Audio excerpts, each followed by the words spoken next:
കർത്താവ് അനുഗ്രഹിക്കട്ടെ.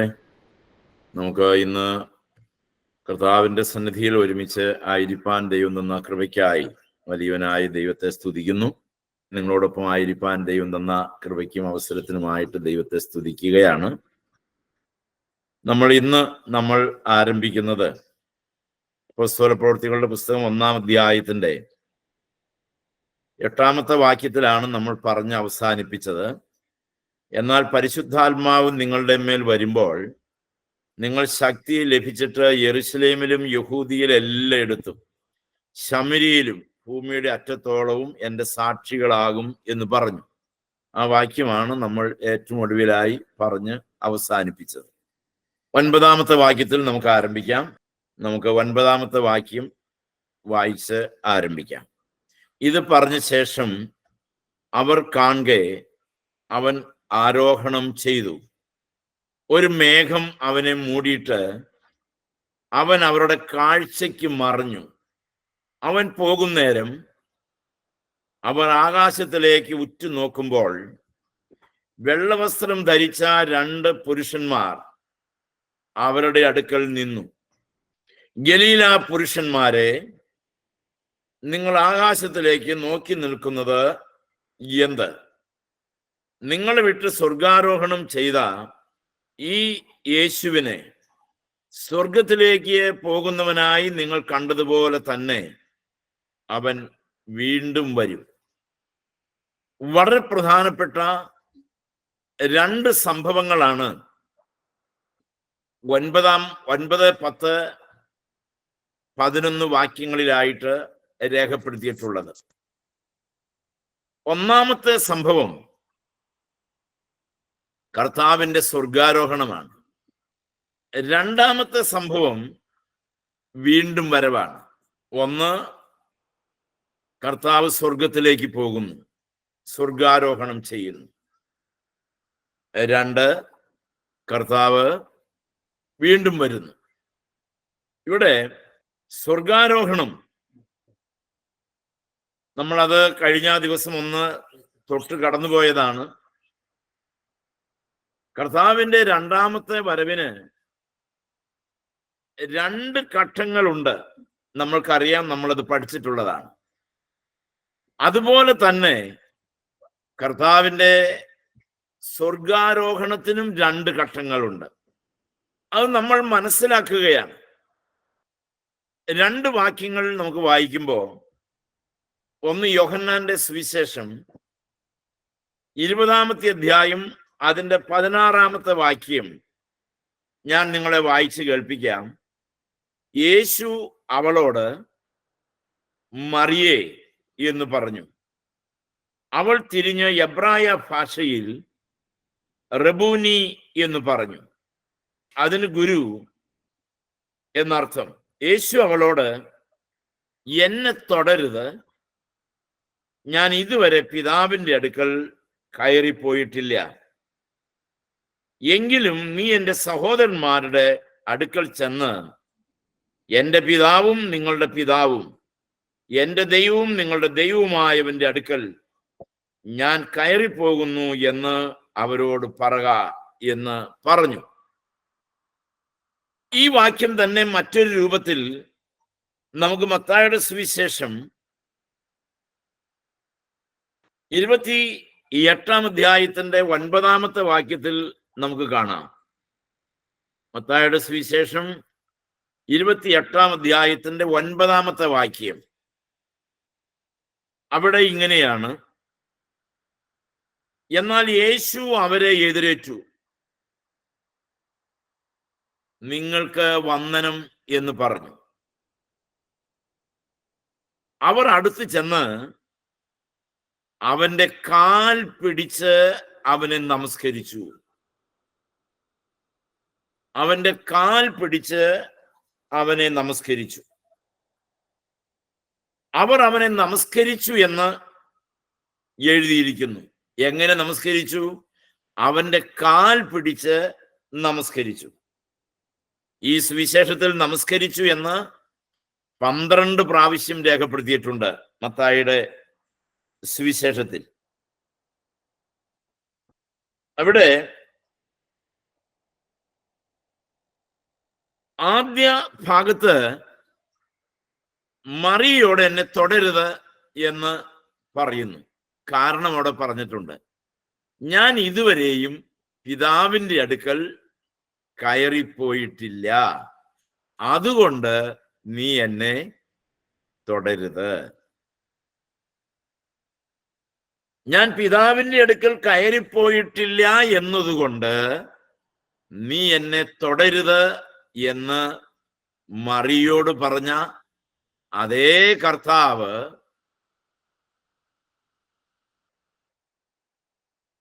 ഇവിടെ ഗലീലയ്ക്ക് പോയ ശിഷ്യന്മാരുടെ മുൻപിൽ കടന്നു വന്നിട്ട് അവരുടെ മുൻപിൽ നിൽക്കുമ്പോൾ അവർ വന്ന് യേശുവിൻ്റെ കാൽ പിടിച്ച് അവന് നമസ്കരിക്കുകയാണ്. അപ്പൊ ആദ്യ ഭാഗത്ത് തൊടരുത് എന്ന് പറഞ്ഞതും രണ്ടാമത് വായിച്ച ഭാഗത്ത് തൊടുവാൻ അനുവദിക്കുന്നതിൻ്റെയും ഇടയിൽ ഒരു കാര്യം സംഭവിച്ചിരിക്കുന്നു. അത് എന്തായിരിക്കാം?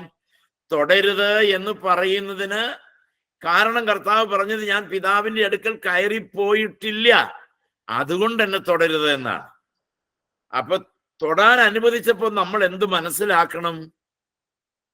അവൻ ആരും കാണാതെ രഹസ്യമായി അവൻ പിതാവിന്റെ അടുക്കൽ കയറിപ്പോയി. ഇവിടെ നമ്മൾ വേദപുസ്തകത്തിൽ വളരെ ശ്രദ്ധിക്കേണ്ട ഒരു ഭാഗമുണ്ട്.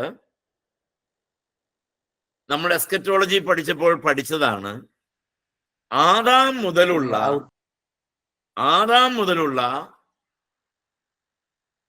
സകല വിശുദ്ധന്മാരും, അഥവാ എവിടം വരെ? ആദാം മുതൽ ക്രൂശിലെ കള്ളൻ വരെയുള്ള സകല വിശുദ്ധന്മാരും. ആദാം മുതൽ ക്രൂശിലെ കള്ളൻ വരെയുള്ള സകല വിശുദ്ധന്മാരും. ക്രൂശിലെ കള്ളൻ ആരുടെ കൂടെയുണ്ട്? കർത്താവിനോട് കൂടെയുണ്ട്. ക്രൂശിലെ കള്ളൻ ആരുടെ കൂടെയുണ്ട്? കർത്താവിനോട് കൂടെയുണ്ട്. അപ്പോ ക്രൂശിലെ കള്ളൻ വരെയുള്ള പഴയ നിയമത്തിലെ സകല വിശുദ്ധന്മാരും പാതാളത്തിന്റെ 5 ഡിവിഷനിലെ ഒരു ഡിവിഷനായ പാതാള പർദീസായിലാണ്. പാതാള പർദീസായിലാണ്. ഏതാണ് പാതാള പർദീസ? യാക്കോബ് ഒരിക്കൽ യാക്കോബിന്റെ മക്കളോട് പറഞ്ഞു, നിങ്ങൾ എന്റെ നരയെ അതിദുഃഖത്തോടെ പാതാളത്തിലേക്ക് ഇറങ്ങുമാറാക്കും. പഴയ നിയമത്തിന്റെ വിശുദ്ധന്മാർ പോലും കാത്തിരുന്നത്, അവർക്ക് വെളിപ്പെടുത്തിയിരുന്നത്, വിശുദ്ധന്മാർക്ക് വെളിപ്പെടുത്തിയിരുന്നത് പാതാളമായിരുന്നു, അഥവാ പാതാള പർദീസയായിരുന്നു. പാതാളത്തിന്റെ 5 ഡിവിഷൻ എന്ന് പറയുമ്പോ, ഒന്ന് പാതാള പർദീസ, 2 ടാർട്ടറസ്, 2 ടാർട്ടറസ്. ടാർട്ടറസ് എന്നുള്ള ഗ്രീക്ക് വാക്കാ, അതിന് മലയാളം അങ്ങനെ തന്നെ ഉപയോഗിച്ചാണ്. അന്ധതമസിന്റെ ചങ്ങലയിട്ട് അവിടെ അന്ധതമസ് എന്ന് ഉപയോഗിച്ചിരിക്കുന്നതാണ് ടാർട്ടറസ്. അതിന്റെ മലയാളം അങ്ങനെ തന്നെ അങ്ങ് എഴുതി വെച്ചാൽ മതി, വേറെ അതിന് പരിഹാരമില്ല. ടാർട്ടറസ് 2 പത്രോസ് 2:4 അതുണ്ട്.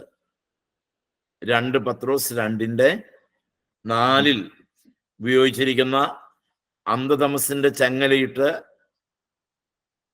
ദൂതന്മാരെ തടവിലാക്കിയ കാര്യമാണ് അവിടെ പറഞ്ഞിരിക്കുന്നത്. അവിടെ ഉപയോഗിച്ചിരിക്കുന്ന ഗ്രീക്ക് പദമാണ് ടാർട്ടറസ്.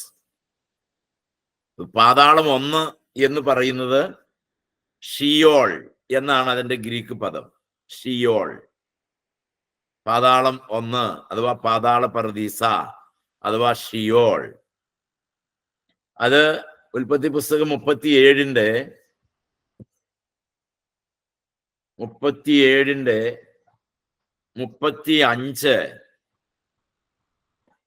37-ന്റെ 35, 42-ന്റെ 38, 44-ന്റെ 31, ഇയ്യോബ്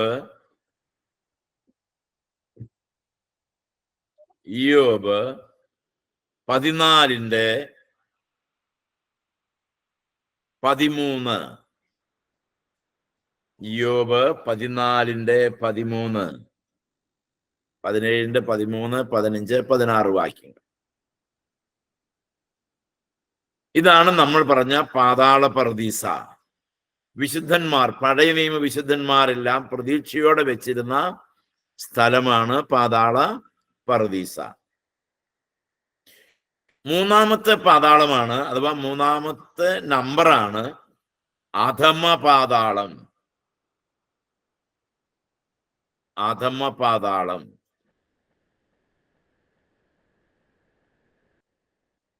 അധമ പാതാളം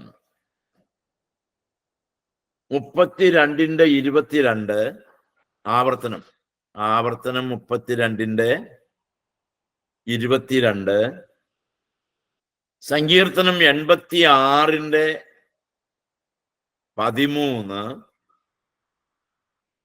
സദൃശവാക്യങ്ങൾ 15-ന്റെ 24. ഇവിടെയെല്ലാം നമുക്ക് അധമ പാതാളത്തെ കുറിച്ച് കാണാം. അപ്പൊ നമ്മൾ 3 ഡിവിഷൻ പറഞ്ഞു. 4-ാമത്തെ ഡിവിഷനാണ് അഗാധ കൂപം. അഗാധ കൂപം. വെളിപ്പാട് പുസ്തകം 20-ാം അധ്യായത്തിന്റെ 2-3 വാക്യങ്ങൾ. അഗാധ കൂപം. അഗ്നി പൊയ്ക 5-ാമത്തെ ഡിവിഷൻ. അഗ്നി പൊയ്ക.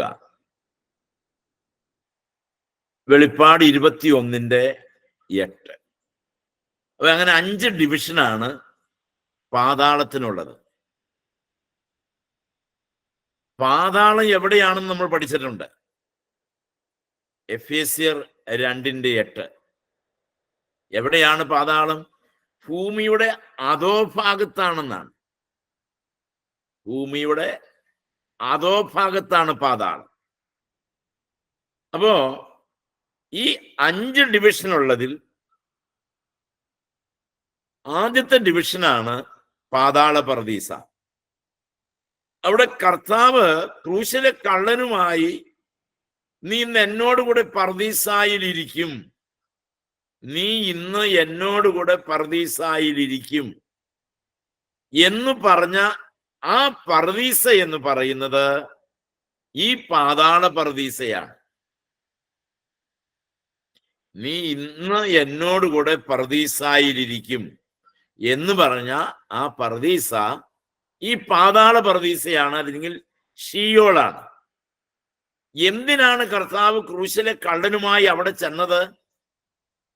അവിടെ ചെന്നത് അവരോടൊരു കാര്യം പ്രഖ്യാപിക്കാൻ വേണ്ടി ചെന്നതാണ്. എന്താണ് അവൻ പ്രഖ്യാപിച്ചത്? നിങ്ങൾ ശ്രദ്ധിച്ച് കേൾക്കണം. അവൻ പ്രഖ്യാപിച്ചത് ആദാം മുതൽ യാഗം ചെയ്ത് ദൈവത്തോട് ഉടമ്പടി ചെയ്തിട്ടുള്ള പഴയ നിയമ വിശുദ്ധന്മാരുടെ അടുക്കൽ ചെന്ന് അവൻ പ്രഖ്യാപിച്ച കാര്യം ഇതാണ്: നിങ്ങൾ ഏത് യാഗത്തെ മുൻകൂട്ടി കണ്ടാണോ യാഗം കഴിച്ചത്, ആ യാഗം ഇതാ നിറവേറിയിരിക്കുന്നു. Price the Lord. പഴയ നിയമത്തിലെ സഭ ഏത് യാഗത്തെ മുന്നിൽ കണ്ടുകൊണ്ടാണോ വിശ്വാസത്താൽ യാഗം അർപ്പിച്ചത്, ആ യാഗം നിറവേറിയിരിക്കുന്നു എന്ന് കർത്താവ് പാതാള പറുദീസായിൽ ചെന്ന് അവരെ അറിയിച്ചു. പാതാള പറുദീസായിൽ ചെന്ന് അവരെ അറിയിച്ചു. അറിയിക്കുക മാത്രമല്ല, ആ തടവിലിരുന്ന ആത്മാക്കളെ, ബദ്ധന്മാരെന്നാണ് അതിന് ഉപയോഗിച്ചിരിക്കുന്ന വാക്ക്, എഫേസ്യർ 2:8. ബദ്ധന്മാരെ പിടിച്ചുകൊണ്ട് ഉയരത്തിൽ കയറി എന്നാണ്. ബദ്ധന്മാരെ പിടിച്ചുകൊണ്ട് ഉയരത്തിൽ കയറി. ഉയരത്തിൽ കയറി എന്നതിനാൽ ഭൂമിയുടെ അധോഭാഗങ്ങളിലേക്ക് ഇറങ്ങി എന്ന് വരുന്നില്ലയോ എന്നാണ് എഫേസ്യർ 2:8 പറയുന്നത്. അപ്പൊ ഭൂമിയുടെ അധോഭാഗങ്ങളിലേക്ക് കർത്താവ് ഇറങ്ങിച്ചെന്ന്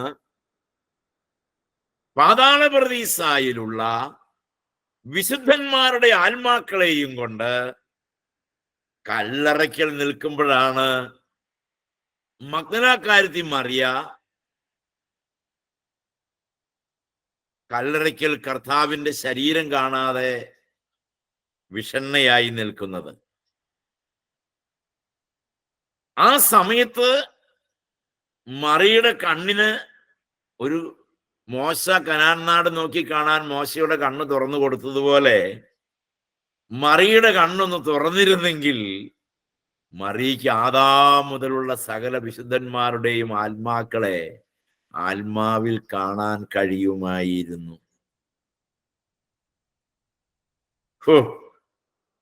കൃപയാൽ അത് സംഭവിച്ചില്ല. അവൾ ഓടിച്ചെന്ന് കർത്താവിന് കെട്ടിപ്പിടിച്ച് ചുംബിക്കാൻ ചെന്നപ്പോ പറഞ്ഞു, വേണ്ട വേണ്ട വേണ്ട വേണ്ട, എന്നെ തൊടരുത്, ഞാൻ എൻ്റെ ഡ്യൂട്ടി പൂർത്തീകരിച്ചിട്ടില്ല, ഞാൻ മരിച്ചു, ബദ്ധന്മാരെ പിടിച്ചുകൊണ്ട് വന്നു, ഇനി ഇവരെ എനിക്ക് എന്ത് ചെയ്യണം? അവിടെ എത്തിക്കണം. അപ്പോഴാണ് എൻ്റെ ആ റൂട്ട് കറക്റ്റ് ആവൂ, ഞാൻ ഏറ്റെടുത്ത പണി പൂർത്തീകരിക്കപ്പെടുള്ളൂ. അതുകൊണ്ട് അതുവരത്തേക്ക് എന്നെ തൊടരുത്. അങ്ങനെ മറിയെ സമാധാനിപ്പിച്ചു. ഞാൻ അവിടെ നിന്ന് വേറൊരു ആത്മീയ ചിന്ത പിന്നാലെ ഇത് പറഞ്ഞു കഴിഞ്ഞിട്ട് പറയാൻ നിങ്ങൾക്ക് മനസ്സിലാവില്ല. അവര് ആ പഴയ നിയമ സഭയെ മുഴുവനും കൊണ്ടുപോയി സ്വർഗപർദീസായിലാക്കി. എവിടെയാക്കി? സ്വർഗപർദീസായിലാക്കി. എവിടുന്ന് കൊണ്ടുപോയി? പാതാള പർദീസായിൽ നിന്ന് കൊണ്ടുപോയി സ്വർഗപർദീസായിലാക്കി. ഇപ്പൊ അവിടെ ആരൊക്കെയുണ്ട്? ആദാം മുതലുള്ള സകല വിശുദ്ധന്മാരുടെയും ആത്മാക്കൾ. അവസാനത്തെ മെമ്പർ ആരാണ്?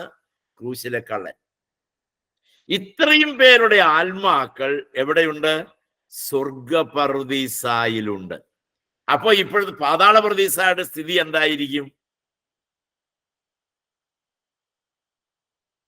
കാലിയായിരിക്കും. അതിനകത്ത് ആരും ഇല്ല. പാതാള പർദീസായിൽ ആരും ഇല്ല. ആ പർദീസ കാലിയാക്കി. ആര്? കർത്താവിന്റെ ക്രൂശിലെ യാഗം കർത്താവ്. അപ്പൊ ഇന്ന് മരിക്കുന്ന വിശുദ്ധന്മാരുടെ ആത്മാക്കൾ എവിടേക്കാണ് പോകുന്നത്? പാതാള പർദീസായിലേക്കല്ല, സ്വർഗപർദീസായിലേക്കാണ്. എന്തുകൊണ്ടാണ് ഇങ്ങനെ ഒരു ഒരു ഒരു ഒരു ഒരു ഒരു ഈ സ്വർഗപ്രതീസായിലേക്ക് കടക്കാൻ കഴിയാത്ത ഒരു സാഹചര്യം ഉണ്ടായത്? എന്തുകൊണ്ട് സാധിക്കാതെ പോയി? ആദമിന് ശേഷമുള്ള വിശുദ്ധന്മാർക്കും നേരെ അവരുടെ ആത്മാക്കൾക്ക് മരണാനന്തരം സ്വർഗപ്രതീസായിലേക്ക് പോകാൻ തടസ്സം എന്തായിരുന്നു? അത് നമ്മൾ ഉൽപ്പത്തി പുസ്തകത്തിൽ വായിക്കുന്നുണ്ട്. ഏദൻ തോട്ടത്തിൽ നിന്ന് ആദമിനെയും ഹവ്വയെയും പുറത്താക്കി കഴിഞ്ഞിട്ട് അതിനൊരു കാവൽ നിർത്തി. ഇനി ആർക്കും ആ പർദീസായിലേക്ക് പ്രവേശനമില്ല. കയറുന്നവൻ എങ്ങനെയുള്ളവനായിരിക്കണം? പാപമില്ലാത്തവനായിരിക്കണം, പൂർണ്ണ മനുഷ്യനായിരിക്കണം.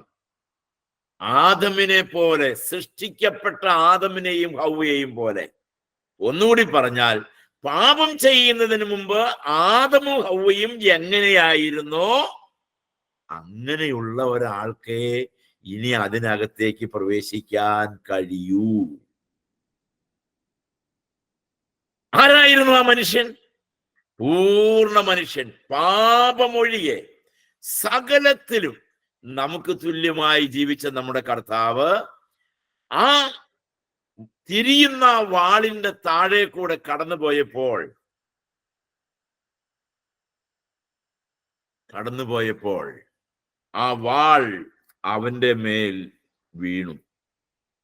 ആ വാൾ അവന്റെ മേൽ വീണു. സെഖര്യാവ് പുസ്തകം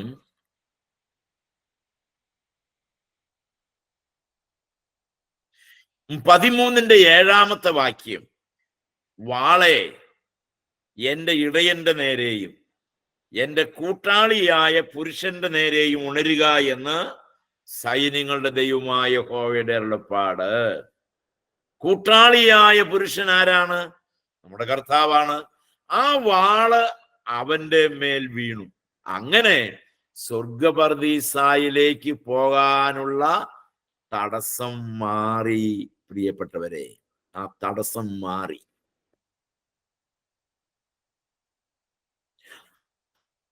അതുകൊണ്ടാണ് കർത്താവിന്റെ കാൽവരിയിലെ യാഗത്തിന് ശേഷമുള്ള സകല വിശുദ്ധന്മാരുടെയും ആത്മാക്കൾക്ക് നേരെ സ്വർഗപ്രതീസായിലേക്ക് പ്രവേശിക്കാൻ, നേരെ കൃപാസനത്തിലേക്ക് കടന്നു ചെല്ലാൻ, നേരെ അത്യുന്നത സ്വർഗത്തിലേക്ക് കയറി ചെല്ലാൻ അവൻ നമുക്ക് വാതിൽ വെട്ടി തുറന്നു തന്നു. നിങ്ങൾ ഓർക്കണം, കർത്താവിന്റെ രഹസ്യ സ്വർഗാരോഹണത്തെ കുറിച്ചാണ് ഞാൻ നിങ്ങളോട് പറഞ്ഞുകൊണ്ടിരിക്കുന്നത്.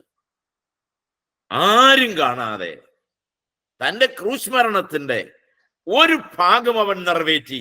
എങ്ങനെ?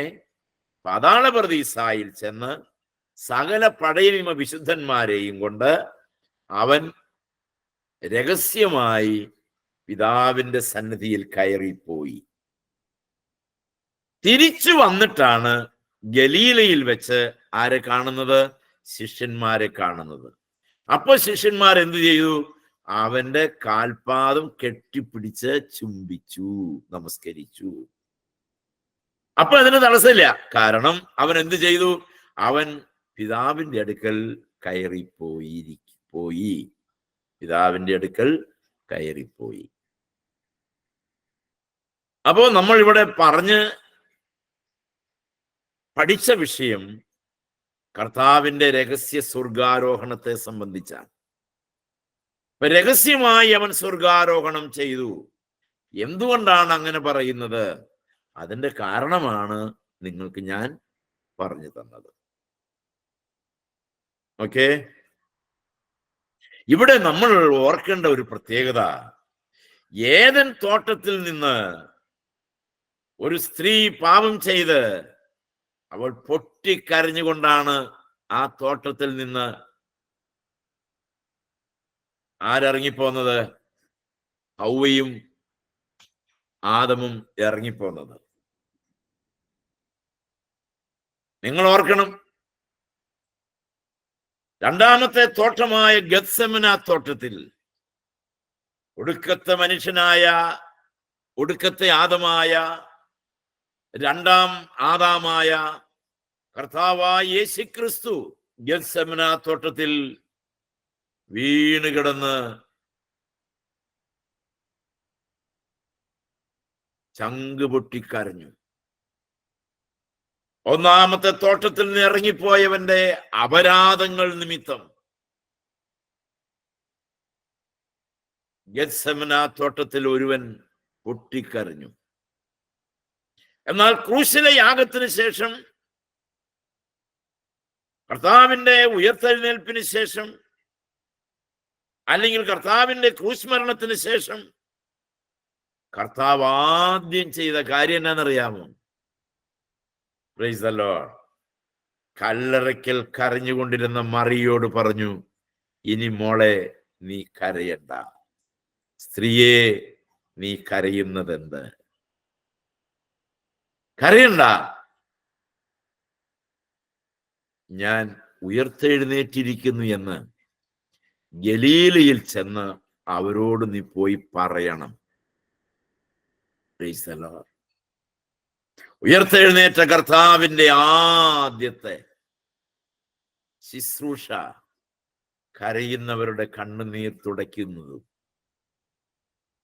അവരോട് കരയണ്ട എന്ന് പറയുന്നതുമാണ്. ഇന്ന് ഡിവൈസിലുള്ള ദൈവമക്കളെ, ആ കർത്താവിനെ നിങ്ങൾ അനുഭവിച്ചിട്ടുണ്ടെങ്കിൽ, ആ കർത്താവിനെ നമ്മൾ ആസ്വദിച്ചിട്ടുണ്ടെങ്കിൽ, നമ്മളുടെയും കണ്ണുനീർ അവൻ വടിച്ചു മാറ്റിയിട്ടുണ്ട്. ഒറ്റപ്പെട്ടുപോയ വേദനകളിൽ, തകർന്നുപോയ സങ്കടങ്ങളിൽ, മാറിയിരുന്ന് കരഞ്ഞ യാമങ്ങളിൽ അവൻ നമ്മളുടെ കണ്ണുനീർ വടിച്ചു മാറ്റിയിട്ടുണ്ട്. ഞാന് ഇവിടെ വന്ന് എൻ്റെ ഈ മോളുമായിട്ട് ഇങ്ങനെ പഴയകാല സംഭവങ്ങളെല്ലാം പങ്കുവെച്ച കൂട്ടത്തിൽ, പഴയ വീടുണ്ട് ഞങ്ങളുടെ. പഴയ വീട് നീ കണ്ടിട്ടുണ്ടോ എന്ന് ചോദിച്ചപ്പോൾ അവളത് കണ്ടിട്ടില്ല, അവളൊന്നും ജനിച്ചിട്ടില്ല. അപ്പൊ ആ വീട്ടില് സിമന്റ് ഇട്ട ഒരു സ്ഥലം ഇല്ല, മുഴുവൻ ചാണകം കൊണ്ട് മെഴുകിയ തറയാണ്.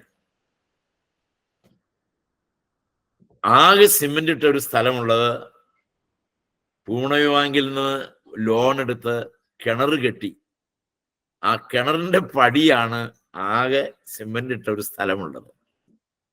ഞാൻ രാത്രി യോഗം കഴിഞ്ഞ്, മറ്റ് ശുശ്രൂഷകളും സുവിശേഷ യോഗം എല്ലാം കഴിഞ്ഞ് വീട്ടിൽ വന്ന് അമ്മ എടുത്തു വെച്ചിട്ടുള്ള ആഹാരം കഴിച്ച് ഞാൻ നേരെ ആ കിണറിങ്കിലേക്ക് പോകും. കിണർ കെട്ടിയ പടിയിൽ പോയിരിക്കും. ഞാൻ എൻ്റെ കർത്താവുമായി എൻ്റെ സങ്കടങ്ങളെ പങ്കുവയ്ക്കും. ഒരു നല്ല സുഹൃത്തായി, ഒരു നല്ല പ്രിയനായി, ഒരു നല്ല കൂട്ടുകാരനായി, എന്തും പറയാൻ കൊള്ളാകുന്ന ഒരു നല്ല കൂട്ടുകാരൻ. നമ്മൾ പറയുന്നതിലോ നമ്മൾ ചെയ്യുന്നതിലോ എന്ത് തെറ്റ് വന്നാലും സാരമില്ലെന്ന് പറയുന്ന ഒരു നല്ല കൂട്ടുകാരൻ. കരയണ്ട എന്ന് പറയുന്ന ഒരു നല്ല സ്നേഹിതൻ. മഗ്ദലക്കാരത്തി മറിയോട് പറഞ്ഞതുപോലെ, സ്ത്രീയെ നീ കരയുന്നത് എന്ത്?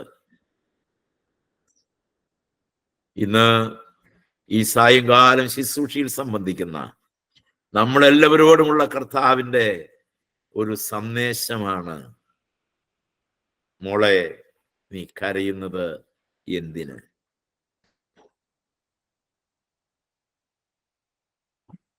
അവിടെ എവിടെയും പോയി കരഞ്ഞിട്ട് കാര്യമില്ല. കർത്താവിൻ്റെ കാൽച്ചുവട്ടിലിരുന്ന് കരഞ്ഞാൽ അവന്റെ കൈ കൊണ്ട് അവൻ നമ്മുടെ കണ്ണുനീരിനെ വടിച്ചു മാറ്റി നമ്മുടെ രട്ടഴിച്ച്, പ്രൈസ് ദി ലോർഡ്, നമ്മളെ സന്തോഷം ഉടിപ്പിക്കുന്ന ഒരു ദിവസം വരും. വിശ്വസിക്കുന്നവർക്ക് കരമുയർത്തി സ്തോത്രം ചെയ്യാം. എന്നേക്കുമായി നമ്മളത് കാണുന്നറിയാമോ? വെളിപ്പാട് പുസ്തകം 21-ാം അധ്യായം നോക്കുമ്പോ കാണാം, അന്നാളിൽ അവൻ അവരുടെ കണ്ണിൽ നിന്ന് കണ്ണുനീർ തുടച്ചു കളഞ്ഞു. അന്നാളിൽ നമ്മൾ അവനോട് ചേരും നാളിൽ, ഒരു നാളിൽ നാം അവനോട് ചേരും. ആ ചേരുന്ന നാളിൽ അവൻ നമ്മുടെ കണ്ണിൽ നിന്ന് കണ്ണുനീർ തുടയ്ക്കും. ഇന്ന് അവൻ നമ്മളോട് പറയും കരയണ്ട. അന്ന് അവൻ പറയും മാത്രമല്ല, അവൻ നമ്മുടെ കണ്ണുനീരിനെ എന്നേക്കുമായി പ്രൈസ് ദി ലോർഡ്, എന്നേക്കുമായി അവൻ തുടച്ചു നീക്കും. ഓക്കെ, ഇതാണ് രഹസ്യ സ്വർഗാരോഹണം. രണ്ടാമത്തേതാണ് ഉയർപ്പിന് ശേഷം 50-ാം നാളിൽ, പെന്തക്കോസ്തിക്ക് മുൻപ് ഗലീലയിൽ വെച്ച് ഒലിവുമലയുടെ തെക്കേ ചെരിവായ ബഥാനിയിൽ 11 ശിഷ്യ, അന്ന് 11 പേരേ ഉള്ളൂ. ആ 11 പേർ ഒരുമിച്ച് കൂടിയിരിക്കുമ്പോൾ അവിടെ അവരെല്ലാവരും നോക്കി നിൽക്കെ ഒരു കാര്യം സംഭവിച്ചു. അതാണ് അവിടെ പറഞ്ഞിരിക്കുന്നത്. അവർ കാണെ അവൻ ആരോഹണം ചെയ്തു. 9-ാം വാക്യം, 1-9 വാക്യം.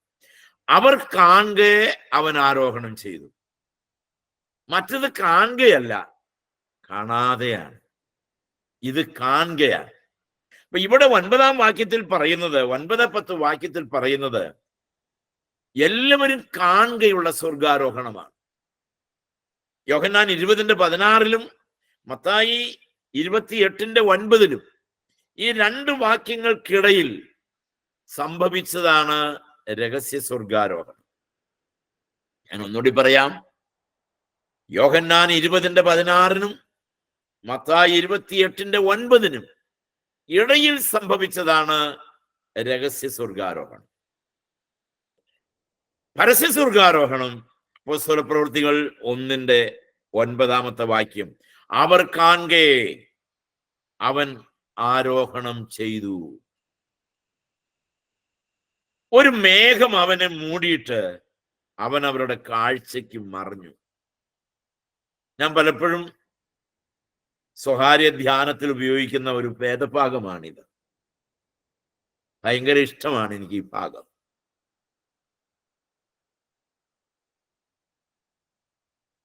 അവർ കാണെ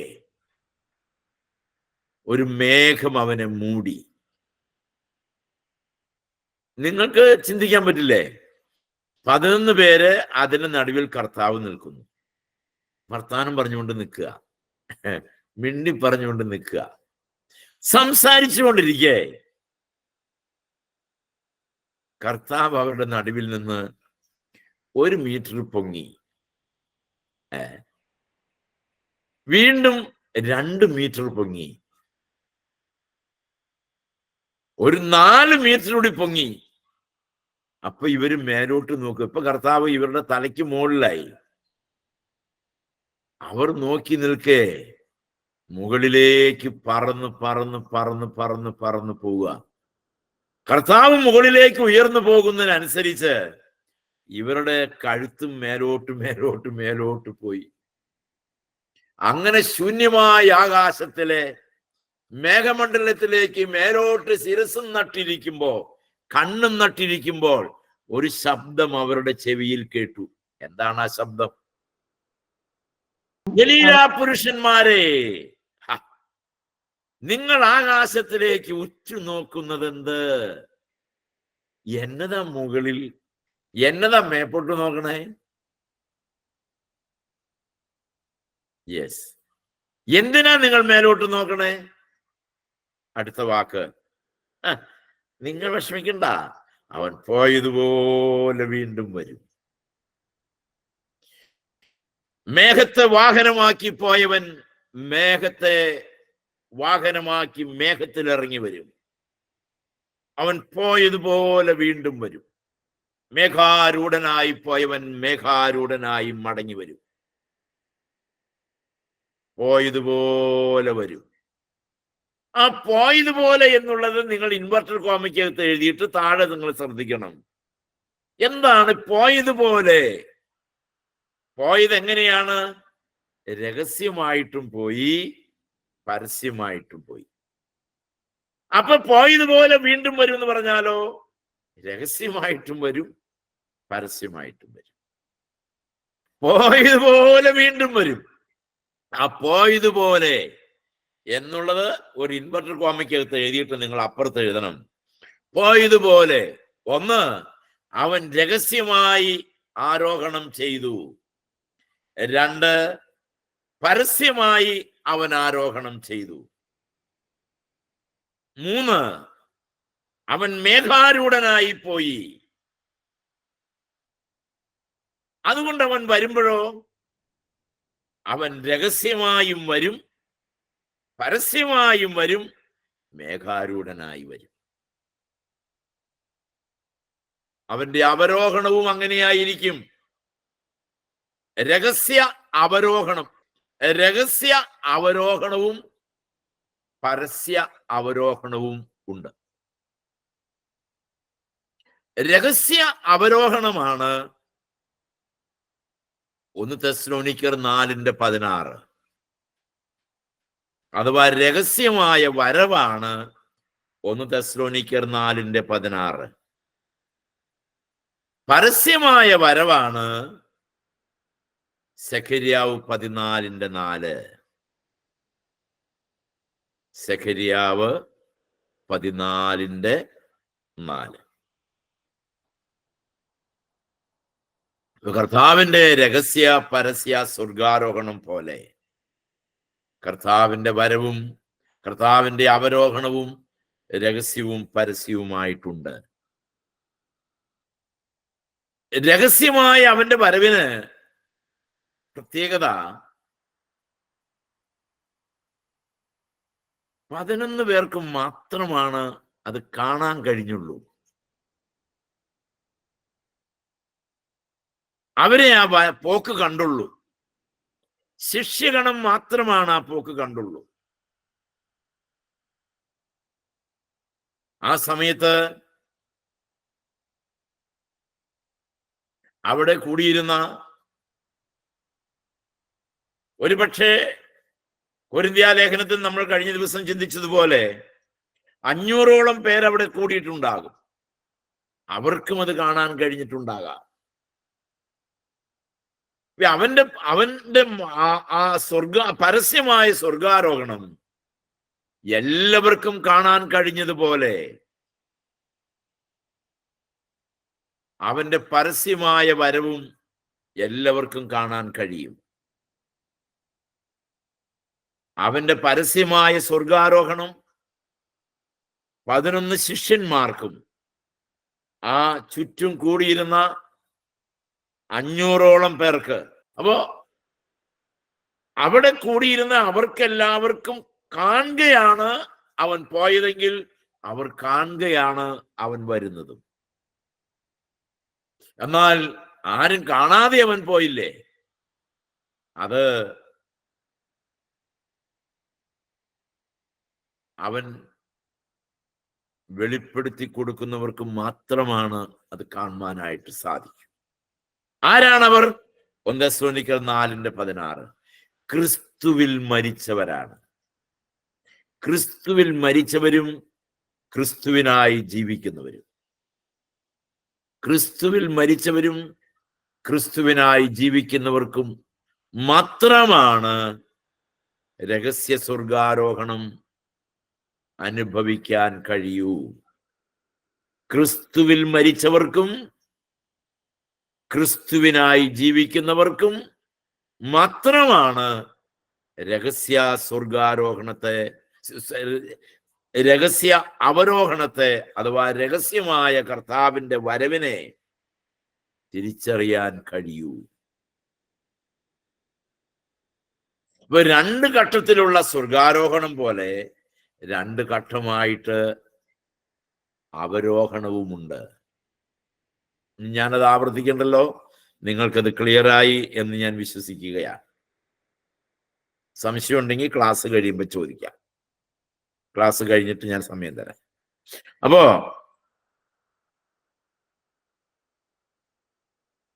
അവൻ പോയതുപോലെ വരും എന്നാണ്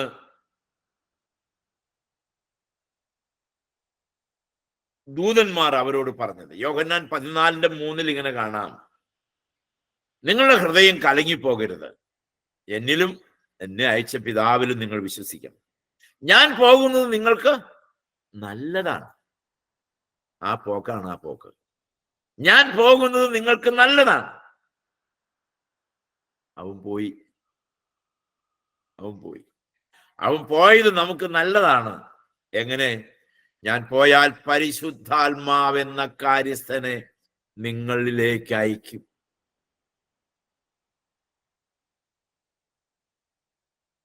പരിശുദ്ധാത്മാവെന്ന കാര്യസ്ഥനെ നിങ്ങളിലേക്ക് അയക്കും. റെഫറൻസ് 14:3 യോഹന്നാൻ. ഞാൻ പോകും നിങ്ങൾക്ക് നല്ലത്, ഞാൻ പോയാൽ പരിശുദ്ധാത്മാവെന്ന കാര്യസ്ഥനെ നിങ്ങൾക്ക് അയക്കും. ആ പോക്കാണ് ഒലിവുമലയുടെ തെക്കേച്ചെരിവായ ബഥാനിയിൽ നിന്ന് അവൻ പോയത്. ഇന്ന് കർത്താവ് സ്വർഗാരോഹണം ചെയ്തു എന്ന് അവന്റെ കാൽ പതിഞ്ഞ പാറ അതിന്ന് മുസ്ലിങ്ങളുടെ കരങ്ങളിലാണ്, കയ്യിലാണ്. അവിടെ ഒരു മോസ്കാണ്. പക്ഷെ അത് നമുക്ക് ക്രിസ്ത്യാനികൾക്കായി തുറന്നു കൊടുത്തിട്ടുണ്ട്.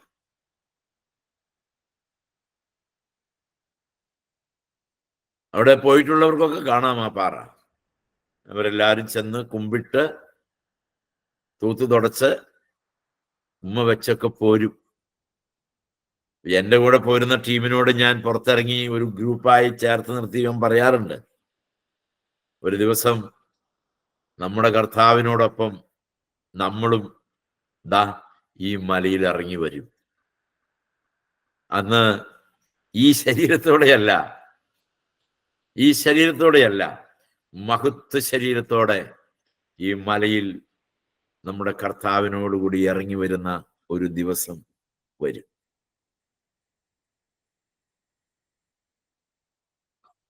പക്ഷെ അത് ചെറിയ പണിയല്ല. അതിനു വേണ്ടിയിട്ട് ഒത്തിരി അധ്വാനിക്കാനുണ്ട്. അധ്വാനിച്ചാലേ നമുക്കത് അനുഭവിക്കാൻ കഴിയുള്ളൂ. നമ്മുടെ കുറെ താല്പര്യങ്ങളെ ഒടിച്ചു കളയാനുണ്ട്. നമ്മുടെ കുറെ ആഗ്രഹങ്ങളെ നീക്കിവെക്കാനുണ്ട്. നമ്മുടെ മനസ്സിന്റെ ചില സമ്മർദ്ദങ്ങളെ നീക്കിക്കളയാനായിട്ടുണ്ട്. ജന്മവാസനയായി കിട്ടിയിട്ടുള്ള കുറെ വരട്ടു സ്വഭാവങ്ങളെ നമ്മിൽ നിന്ന് വെട്ടി മാറ്റാനുണ്ട്. വെറുതെ ഒന്നും നടക്കുകയില്ല. അപ്പന്റെ കാലം മുതൽ കിട്ടിയിട്ടുള്ള നല്ലതല്ലാത്ത കുറെ സ്വഭാവങ്ങൾ, പാരമ്പര്യ സ്വത്തായി കിട്ടിയിട്ടുള്ള ചില സ്വഭാവങ്ങൾ, നമ്മൾ തന്നെ നമ്മിൽ കുട്ടിക്കാലം മുതൽ നട്ടു വളർത്തിയിട്ടുള്ള ചില പാപ സ്വഭാവങ്ങൾ, അത് നമ്മിൽ നിന്ന് വലിച്ചെറിഞ്ഞു കളഞ്ഞാലേ നമുക്ക് അവനോടുകൂടെ ഈ കൃപയെ അനുഭവിക്കാനായിട്ട് കഴിയും. ഈ ചുരുങ്ങിയ കാലം, ഈ പ്രവാസകാലം ഭയത്തോടെ, നെടുവീർപ്പോടെ, വിശ്വാസത്തോടെ കഴിഞ്ഞാൽ പിന്നത്തേതിൽ ദീർഘകാലം എന്നല്ല, കാലങ്ങൾക്കതീതമായ കാലത്ത്, അഥവാ അനന്തത, നിത്യത, നമുക്ക് നമ്മുടെ കർത്താവിനോട് കൂടി ആയിരിക്കാൻ കഴിയും. അത് വേണോ ഇത് വേണോ എന്ന് നമുക്ക് തീരുമാനിക്കാം. വെറുതെ സൽക്കർമ്മങ്ങൾ ചെയ്തും മറ്റ് കർമ്മങ്ങൾ ചെയ്തും നമുക്ക് ആ നിത്യതയെ സ്വന്തമാക്കാൻ കഴിയില്ല ദൈവമക്കളെ. വചനം പഠിക്കുന്നത് വചനത്തിന്റെ പരിജ്ഞാനത്തിൽ വളരാനാണ്. കഴിഞ്ഞ ദിവസം സോളോ ഫിലിപ്പ് സാറിന്റെ ക്ലാസ് കിട്ടിയപ്പോ നിങ്ങൾ സംബന്ധിച്ചവർക്കറിയാം എന്ത് ചെയ്യണം, എന്ത് ചെയ്യണ്ട, എങ്ങനെ നമ്മളുടെ ജീവിതം ക്രമീകരിക്കണം, ഇതൊക്കെ ചിന്തിക്കാനും പറയാനും നമ്മെ പഠിപ്പിക്കുന്നത് ദൈവവചന പഠനമാണ്. ആകയാൽ വചനം പഠിച്ച് നാം മുന്നേറണം. ദൈവവചനത്തിന്റെ പരിജ്ഞാനത്തിൽ മുൻപോട്ട് പോകണം. ഞാൻ എൻ്റെ വാക്കുകൾക്ക് വിരാമം കുറിക്കുകയാണ്. ഇന്ന് ഈ രണ്ട് കാര്യം നിങ്ങൾ ഓർക്കുക: സ്വർഗാരോഹണവും വീണ്ടും വരവും. സ്വർഗാരോഹണം രണ്ട് വിധത്തിലാണ്. ഒന്ന് രഹസ്യമായും മറ്റൊന്ന് പരസ്യമായും. വീണ്ടും വരവും രണ്ട് വിധത്തിലാണ്. ഒന്ന് രഹസ്യമായും മറ്റൊന്ന് പരസ്യമായും. ആ നല്ല കർത്താവിനെ എതിരേൽപ്പാൻ നമുക്ക് ഒരുങ്ങാം. നമുക്ക് നമ്മുടെ കണ്ണുകളെ ദൈവസന്നിധിയിൽ അടയ്ക്കാം. സ്നേഹവാനായ ഞങ്ങളുടെ ദൈവമേ, കരുണയുള്ളവനായ ഞങ്ങളുടെ കർത്താവേ, അങ്ങയുടെ സന്നിധിയിൽ ഞങ്ങൾ വളരെ വിനയത്തോടെ അടുത്തു വരുന്നു. നീ ഞങ്ങളോട് സംസാരിക്കുകയും ഞങ്ങളെ വിശുദ്ധിയിൽ സൂക്ഷിക്കുകയും ചെയ്യണമേ. കർത്താവേ, നീ ഞങ്ങളെ മറക്കരുതേ. നിന്റെ ഭക്തന്മാർക്കായി ഒരുക്കിയിരിക്കുന്ന ആ നിത്യത ഈ ക്ലാസ്സിൽ പങ്കാളികളായ എൻ്റെ പ്രിയപ്പെട്ടവർക്ക് ആർക്കും അന്യമായി പോകരുതേ. ഒരേ ഒരാഗ്രഹമേ ഉള്ളൂ, നാൾതോറും നിന്നോട് ചേരാനുള്ള ഹൃദയത്തിന്റെ വാഞ്ച, പാപം ചെയ്യാതെ ജീവിക്കാനുള്ള ഹൃദയത്തിന്റെ കൊതി ഞങ്ങൾ അങ്ങയുടെ മുൻപാകെ പങ്കുവയ്ക്കും. നിന്റെ നാമത്തിൽ ഞങ്ങൾ ചെയ്യുന്ന സകല ശുശ്രൂഷകളും സാർത്ഥകമാകുന്നത് ഞങ്ങൾ നിന്നോടുകൂടി ആയിരിക്കുമ്പോഴാണല്ലോ. അവിടുന്ന് ഞങ്ങളോട് കരുണയാകണമേ.